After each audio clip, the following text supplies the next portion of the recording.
Bismillah ar-Rahman ar-Rahim. Iyyaka na'budu wa iyyaka nasta'in. Mr. President, I congratulate you on assuming the presidency of the 76th session of the General Assembly. I also wish to express appreciation for the significant achievements of your predecessor, Volkan Bozkır, who guided the Assembly skillfully under the difficult circumstances imposed by the COVID-19 pandemic. Mr. President, the world is facing triple challenge of the COVID-19, the accompanying economic crisis, and the threats posed by climate change. The virus does not discriminate between nations and people, nor do the catastrophes imposed by uncertain weather patterns. The common threats faced by us today not only expose the fragility of the international system, they also underscore the oneness of humanity. By the grace of Almighty Allah, Pakistan has been successful so far in containing the COVID pandemic. Our collaborated strategy of smart lockdowns helped save lives and livelihoods and kept the economy afloat. Over 15 million families survived through a social protection program of Asas. Mr. President, climate change is one of the primary existential threats that our planet faces today. Pakistan's contribution to global emissions is negligible, yet we are among the 10 most vulnerable countries to the effects of climate change in the world. Being fully aware of our global responsibilities, we have embarked upon game-changing environmental programs. Reforesting Pakistan through our 10 billion tree tsunami, preserving natural habitats, switching to renewable energy, removing pollution from our cities, and adapting to the impacts of climate change. To address the triple crisis of COVID pandemic, economic downturn, and climate emergency, we need a comprehensive strategy that should include, number one, vaccine equity. Everyone, everywhere, must be vaccinated against COVID, and as soon as possible. Two, adequate financing must be made available to developing countries. This can be ensured through comprehensive debt restructuring, expanded ODA, redistribution of unutilized SDRs, and allotment of a greater proportion of SDRs to developing countries. And finally, provision of climate finance. Three, we must adopt clear investment strategies which help alleviate poverty, promote job creation, build sustainable infrastructure, and of course, bridge the digital divide. I propose that the Secretary General convene an SDG summit in 2025 to review and accelerate implementation of sustainable development goals. Mr. President, because of the plunder of the developing world by their corrupt ruling elites, the gap between the rich and the poor countries is increasing at an alarming speed. Through this platform, I've been drawing the world's attention towards the scourge of illicit financial flows from developing countries. The Secretary General's high-level panel of financial accountability, transparency, and integrity, called the FACT-I panel, has calculated that a staggering $7 trillion in stolen assets are parked in financial haven destinations. This organized theft and illegal transfer of assets has profound consequences for the developing nations. It depletes their already meager resources. accentuates the levels of poverty, especially when laundered money puts pressure on the currency and leads to its devaluation. At the current rate, when the FACTI panel estimates that $1 trillion every year is taken out of the developing world, there will be a mass exodus of economic migrants towards the richer nations. What the East India Company did to India, the crooked ruling elites are doing to the developing world, plundering the wealth and transferring it to Western capitals and offshore tax havens. And Mr. President, retrieving the stolen assets from the developed countries is impossible for poor nations. The rich countries have no incentives or compulsion to return this ill-gotten wealth. And this ill-gotten wealth belongs, remember, to the masses of the developing world. I foresee in the not-too-distant future, a time will come when the rich countries will be forced to build walls to keep out economic migrants from these poor countries. I fear a few wealthy islands in the sea of poverty will also turn into a global calamity like climate change. The General Assembly must take steps meaningfully to address this deeply disturbing and morally repugnant situation, naming and shaming the haven destinations and developing a comprehensive legal framework to halt and reverse the illicit financial flows are most critical actions to stop this great economic injustice. And at a minimum, the recommendations of the Secretary General's FACTI panel should be fully implemented. Mr. President, Islamophobia is another pernicious phenomenon that we all need to collectively combat. In the aftermath of the 9/11 terrorist attacks, terrorism has been associated with Islam by some quarters. This has increased the tendency of right-wing, xenophobic and violent nationalists, extremists and terrorist groups to target Muslims. The UN Global Counter-Terrorism Strategy has recognized these emerging threats.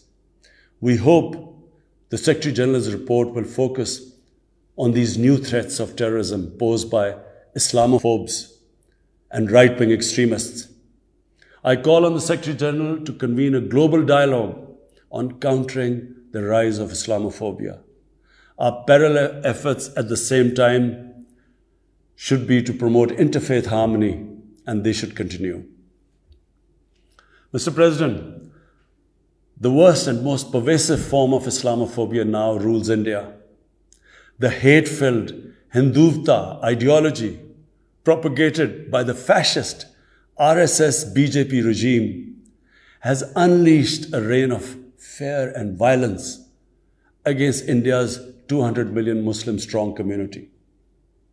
Mob lynching by cow vigilantes, frequent pogroms such as the one in New Delhi last year, discriminatory citizenship laws to purge India of Muslims, and a campaign to destroy mosques across India and obliterate its Muslim heritage and history are all part of this criminal enterprise. New Delhi has also embarked on what it ominously calls the final solution for Jammu and Kashmir dispute. It has undertaken a series of illegal and unilateral measures in occupied Jammu and Kashmir since 5th August 2019. It has unleashed a reign of terror by an occupation force of 900,000. It has jailed senior Kashmiri leadership, imposed a clampdown on media and internet, violently suppressed peaceful protest, abducted 13,000 young Kashmiris and tortured hundreds of them. It has extrajudicially killed hundreds of innocent Kashmiris in fake encounters and imposed collective punishments by destroying entire neighborhoods and villages. We had unveiled a detailed dossier on gross and systematic violations of human rights by the Indian security forces in occupied Jammu and Kashmir. This repression is accompanied by illegal efforts to change the demographic structure of the occupied territory and transform it from a Muslim majority into a Muslim minority. Indian actions violate the resolutions of the United Nations Security Council on Jammu and Kashmir. The resolutions clearly prescribe that the final disposition of the disputed territory should be decided by its people through a free and impartial plebiscite held under the UN auspices. India's action in occupied Jammu and Kashmir also violate international human rights and humanitarian laws, including the Fourth Geneva Convention, and amount to war crimes and crimes against humanity. It is unfortunate, very unfortunate, that the world's approach to violations of human rights lack even-handedness and even are selective. Geopolitical considerations or corporate interests, commercial interests, often compel major powers to overlook the transgressions of their affiliated countries. Such double standards, and the most glaring in case of India, where this RSS-BJP regime is being allowed to get away with human rights abuses with complete immunity. The most recent example of Indian barbarity was the forcible snatching of the mortal remains of the great Kashmiri leader, Sayyid Ali Shah Gilani, from his family, denying him a proper Islamic funeral and burial in accordance with his wishes and the Muslim tradition. Devoid of any legal or moral sanction, this action has been against the basic norms of human decency. I call on this General Assembly to demand that Sayyid Gilani's mortal remains be allowed to be buried in the cemetery of martyrs with the appropriate Islamic rites. Mr. President, Pakistan desires peace with India as with all its neighbors. But sustainable peace in South Asia is contingent upon resolution of the Jammu and Kashmir dispute in accordance with the relevant United Nations Security Council resolutions and the wishes of the Kashmiri people. Last February, we reaffirmed the 2003 ceasefire understanding along the line of control. The hope was that it would lead to a rethink of the strategy in Delhi. Sadly, the BJP government has intensified repression in Kashmir and continues to vitiate the environment by these barbaric acts. The onus remains on India to create a conducive environment for meaningful and result-oriented engagement with Pakistan.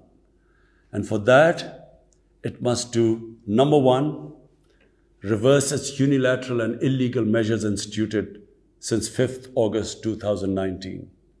Secondly, stop its oppression and human rights violations against the people of Kashmir.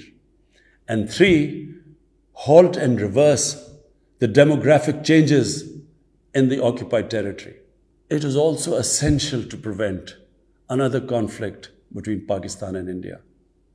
India's military buildup, development of advanced nuclear weapons, and acquisition of destabilizing conventional capabilities can erode mutual deterrence between the two countries. And now, Mr. President, I want to talk about Afghanistan. The current situation in Afghanistan, for some reason, Pakistan has been blamed for the turn of events by politicians in the United States and some politicians in Europe. From this platform, I want them all to know the country that suffered the most, apart from Afghanistan, was Pakistan when we joined the US war on terror after 9/11. 80,000 Pakistanis died. $150 billion was lost to our economy. There were 3.5 million internally displaced Pakistanis. And why did this happen? In the 80s, Pakistan was a frontline state in fighting against the occupation of Afghanistan. Pakistan and the United States trained mujahideen groups to fight for the liberation of Afghanistan. Amongst those mujahideen groups were Al-Qaeda, were various groups from all over the world. They were mujahideen, Afghan mujahideen. These were considered heroes. President Ronald Reagan invited them to White House in 1983. And according to news items, he compared them to the founding fathers of the United States. They were heroes. Come 1989, the Soviets leave. So do the Americans, abandon Afghanistan. Pakistan was left with 5 million Afghan refugees. We were left with sectarian militant groups which never existed before. But the worst cut of it was that a year later, Pakistan was sanctioned by the US. We felt used. Fast forward 9/11, Pakistan is needed again by the US because now their US-led coalition is now invading Afghanistan, and it could not happen without Pakistan providing all the logistical support. What happened after that? The same mujahideen that we had trained that fighting foreign occupation was a sacred duty, a holy war or jihad, they turned against us. We were called collaborators. They declared jihad on us. Then all along the tribal belt bordering Afghanistan, the Pakistan semi-autonomous tribal belt, where no Pakistan army had been since our independence, they had strong sympathies with the Taliban, Afghan Taliban, not because of their religious ideology, but because of Pashtun nationalism, which is very strong. Then there were 3 million Afghan refugees still in Pakistan, all Pashtuns, living in camps, 500,000, the biggest camp, 100,000 camps. They all had affinity and sympathies with the Afghan Taliban. So what happened? They too turned against Pakistan. For the first time, we had militant Taliban in Pakistan. And they too attacked Pakistan government. When our army went in the tribal areas for the first time in our history, whenever an army goes into civilian areas, there's collateral damage. So there was collateral damage, which multiplied the militants to seek revenge. But not just that. The world must know that in Pakistan, there were 480 drone attacks conducted by the US. 480 drone attacks. And we all know that drone attacks are not that precise. They cause more collateral damage than the militants they are targeting. So, who did the people whose relatives were being killed? Who did they seek revenge? Against Pakistan. Between 2004 and 2014, there were 50 different militant groups attacking the state of Pakistan. At one point, people like us were worried that will we survive this? There were bombs going all over Pakistan. Our capital was like a fortress. Had it not been for one of the most disciplined army in the world and one of the best intelligence agencies in the world, I think Pakistan would have gone down. So when we hear this at the end, there's a lot of worry about in the US about taking care of the people who helped them, the interpreters and everyone who helped the US. What about us? The only reason we suffered so much was because we became an ally of the US, of the coalition in the war against Afghanistan, where there were attacks being conducted from Afghan soil into Pakistan. At least there should have been a word of appreciation. But rather than appreciation, imagine how we feel when we are blamed for the turn of events in Afghanistan. After 2006, it became apparent to everyone who understood Afghanistan's history that there would be no military solution in Afghanistan. I went to the US, I spoke to think tanks, I met at the time Senator Biden, Senator John Kerry, Senator Harry Reid. I tried to explain to them that there would not be any military solution and political settlement was the way to go forward. No one understood then. And unfortunately, in trying to force a military solution is where US went wrong. And if today,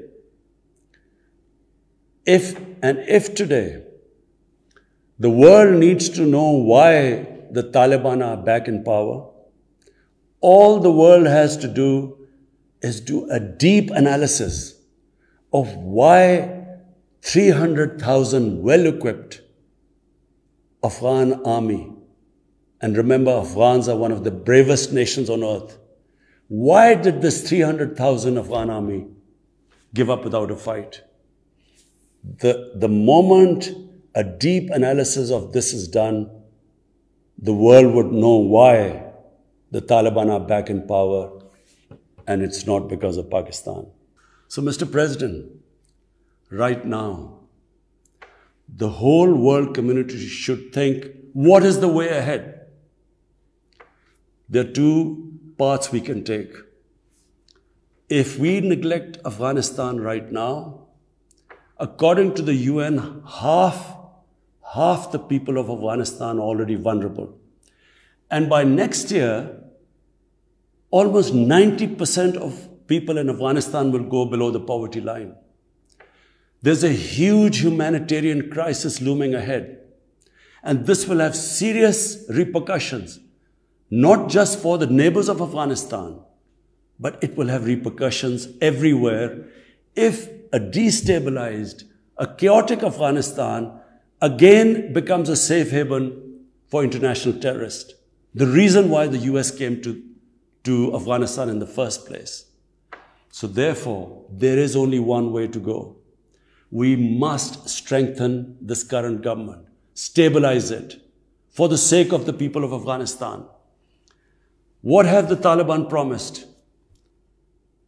They will respect human rights.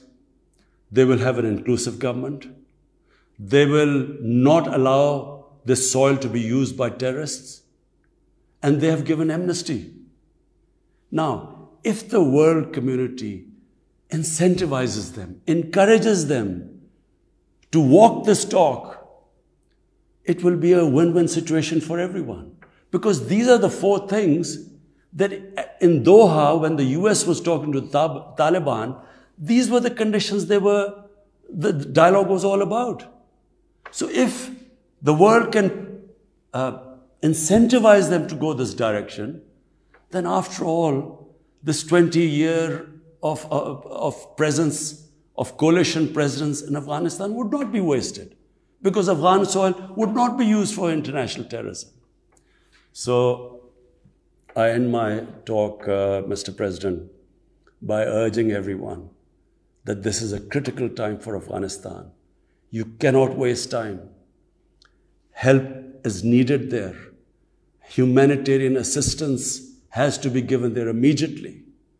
And the Secretary General of the United Nations has taken bold steps.